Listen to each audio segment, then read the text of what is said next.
Donnie and Dolly. The team is supported by ableauctions.ca. Closing your business? We can help.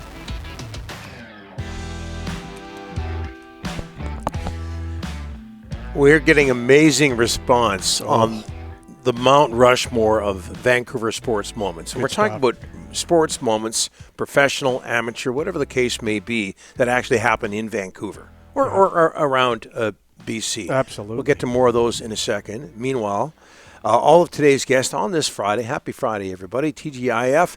All of today's guests, including Thomas Drance from The Athletic, standing by, brought to you by the Bayside Oceanfront Resort. Looking for a midweek escape close to home. BC residents save 15% on weekday stays at the Bayside in Parksville. Relax by the ocean, enjoy great dining, and unwind with island hospitality. Book now at BaysideResortParksville.com. Shade, Delaney's OK Tire, Langley inbox, Langley and Aldergrove inbox. Mount Rushmore sports moments in Vancouver. Donnie, you'll remember this. February 2nd, 2025, Philip Heedle's debut for the Canucks. That is so bang on. And, gotcha. And Postman Fran preceded that in the inbox. Donnie, I can't believe you're forgetting Bure's Canuck debut.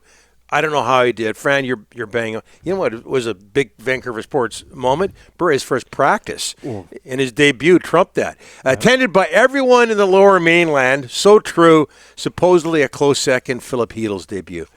Very funny and also bang on. Thomas Drance joining us now from The Athletic. How you doing, sir? Doing well. I'm thinking of my Mount Rushmore now. Phil Esposito crying on national television after the 72 game. Yeah. That's got a merit inclusion. The opening of the Denman Arena, because really that was like the first indoor full-time modern NHL or like hockey rink, really. I think that's got to go on the list too. That fundamentally changed the sport in North America, even if it's not something anyone alive remembers today. Well, Ryan will tell you that I was, covering it, but that's that's not true. Hey, what you were there criticizing Cyclone Taylor's cat hit, Donnie. I was. Why can't he be more like Philip Heedle? Hey, what's going on with Andrei Kuzmenko down in Los Angeles? He's on fire. Rick wants the Canucks to reacquire him. No, I don't. Oh God. No, I don't. I mean, he's got a good thing going. If he can stay in LA, that should be option 1, 2, and 3 for him. What's fun about this run from Kuzmenko, the stuff at the net front. I mean, the first goal that they scored in game 1, for example, is like from his office, right? That backdoor tap in. How many goals did we see him score like that in Vancouver? This is a very gifted offensive player. There was never any question about that. He ran a little hot, obviously, in that one season and didn't sustain it. But I think what's happened here is something that we're seeing actually with a lot of former Canucks players across the league. And that is Andrei Kuzmenko at $5.5 million.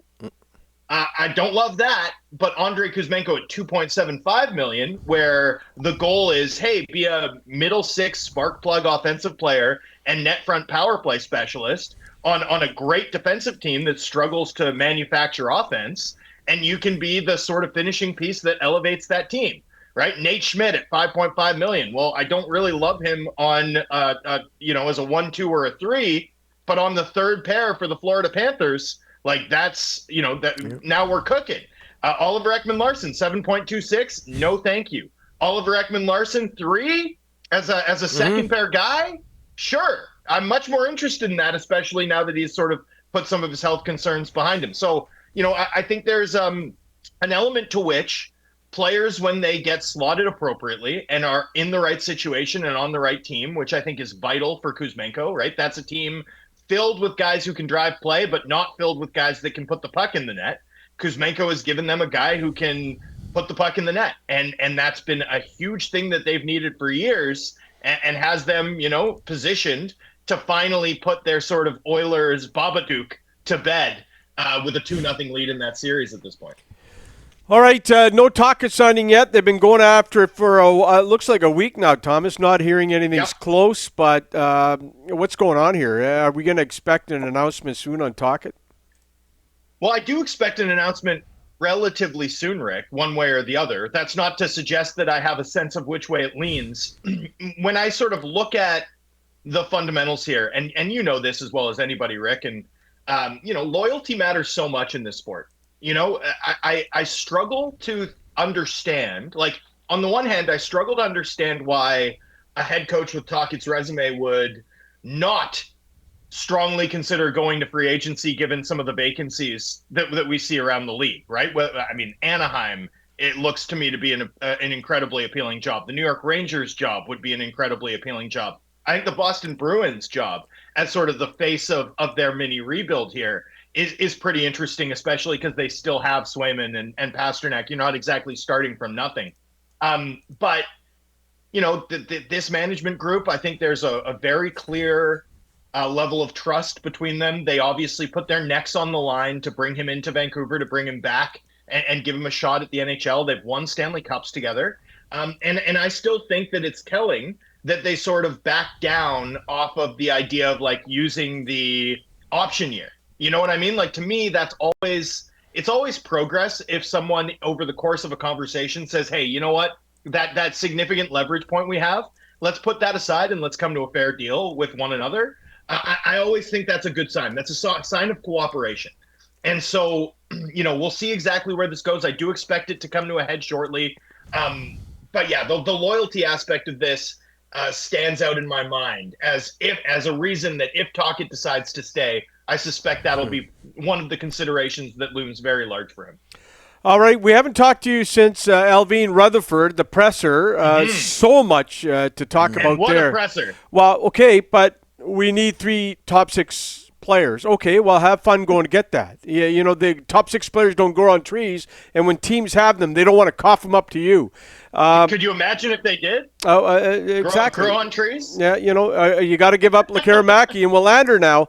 But anyways, how are they going to get all these top 6 players they keep talking about? Yeah, look, they're going to have to be incredibly creative, I think, in fleshing out this lineup. First of all, 3, I think, assumes Besser's departure, right? And then Pius Suter potentially too.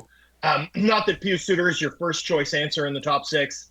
Besser, I think, is, but maybe not your first choice, but is a credible answer to that question. So, 3, I think, assumes that those guys are going to be too expensive to retain. This organization's done pretty well pro scouting, but this is going to be their tallest order yet. I mean, finding goals, finding attacking juice, that's a difficult thing to pull off. And especially because while the Canucks have some cap flexibility and have done well unwinding the mess that they inherited when Rutherford and Alvin took over, relative purchasing from the perspective of relative purchasing power, the team still, is positioned about average going into this offseason. They're not going to be able to, put the biggest offer on the table for any of the top unrestricted free agents.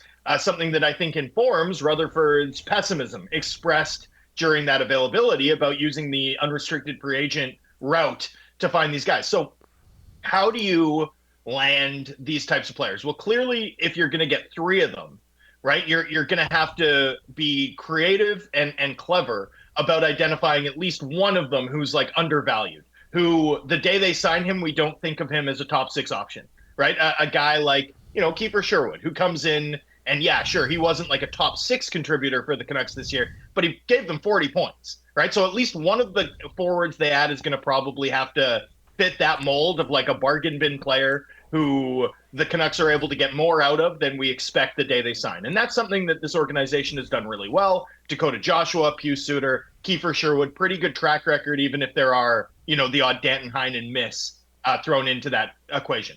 I think for the center part of it, because at least one of those 3 has to be a center, that's where things get tricky. And, over at the Athletic today, me and Harman Dial have posted the annual look at the Canucks depth chart going into the offseason. And when you think about the center ice position in particular, it's not just that the Canucks need a top 6 guy. It's also that between Pettersson and Philip Hedl, right, the other 2 names that we immediately fill in as top 9 options for this team going into the summer, like there's significant question marks about both. Pettersson's performance has dropped off a cliff for reasons we don't fully understand. And Philip Hedl, as we know, comes with significant injury concerns, even though he was able to clear the concussion protocol prior to going off for the summer.